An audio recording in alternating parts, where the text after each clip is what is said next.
Hey, this is Scott. In this video, I'm going to show you how to automatically shut off the water to your entire house when any leak occurs without doing any plumbing work. This is the YoLink Bulldog valve robot kit, and it comes with a couple of clamps. So all you do is clamp it to the pipe next to your water shutoff. Let me show you how easy it is to do. So hopefully you know where your water shutoff is. It should look like this handle on the right hand side. This is in my garage.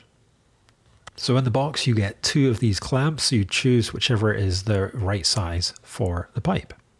So pretty simple, you attach it just like this. And then the valve robot itself attaches to that bracket that you've just attached. Then you use the supplied bolts that go either side of the actual shutoff handle. So let me demonstrate to you how this works. So I have these water sensors all over the house. I'm going to drop one in this bowl of water. Laundry. Washer detected a water leak. And that's basically it. I didn't show you the mobile app or the hub that you need, but for more information about YoLink, check out one of these videos up here. Thanks for watching. My name is Scott and this is Scott's Smart Home. For more smart home videos, hit the subscribe button.